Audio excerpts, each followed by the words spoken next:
আসসালামু আলাইকুম রহমতুল্লাহ বারাকাতুহু। প্রথম প্রশ্ন করেছেন, আসসালামু আলাইকুম শেখ। ওয়ালাইকুম আসসালাম রহমতুল্লাহ।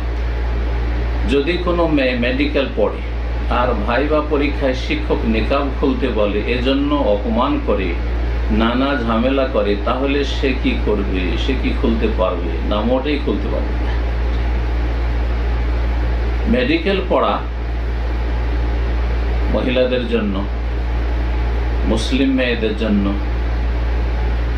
যদি প্রয়োজন হয় তো জায়েজ, কিন্তু জায়েজ পড়া পড়তে হবে।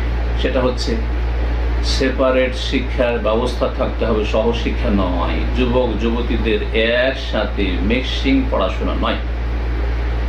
আল্লাহ রাব্বুল আলামিন মুসলিম শাসকদেরকে যেন এই কাজটি করার তৌফিক দান করে, ছেলে মেয়েদের পৃথক পৃথক শিক্ষাঙ্গনের ব্যবস্থা করার তৌফিক দান করেন, ভালো কাজ করার আল্লাহ তৌফিক দান করেন। এটিও আল্লাহ রাব্বুল আলামিন বড় শুকরিয়া আদায় করা যে মেয়েদের জন্য ভালো পরিবেশে লেখাপড়ার ব্যবস্থা করবেন, ছেলেদের জন্য ভালো পরিবেশে লেখাপড়ার ব্যবস্থা করে। ছেলে মেয়ে একাকার করে দেবেন না, না হলে যত অশ্লীলতা ছড়াচ্ছে, যত জেনার পাপ হচ্ছে, সবগুলি যারা নেতৃত্বে রয়েছেন শিক্ষা দপ্তরে আর তার ওপরে বা তার সাথে সংশ্লিষ্ট সবাইকে এর ভাগ নিতে হবে। আল্লাহ যেন বুঝার তৌফিক দান করেন।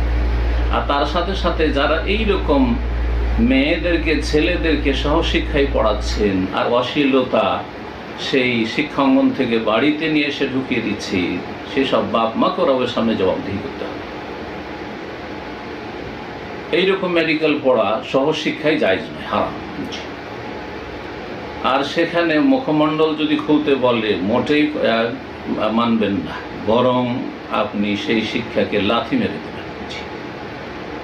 রাসূলুল্লাহ সাল্লাল্লাহু আলাইহি সাল্লাম বলেছেন, লা তাআতা লিমাখলুকিন ফি মাসিয়াতিল খালিক। কোন সৃষ্টির আনুগত্য নেই ফি মাসিয়াতিল খালিক, স্রষ্টার বিরুদ্ধাচরণ করে, রবের নাফরমানি করে, হারাম কাজ করে আপনি কারো আনুগত্য করবেন, মোটেই না।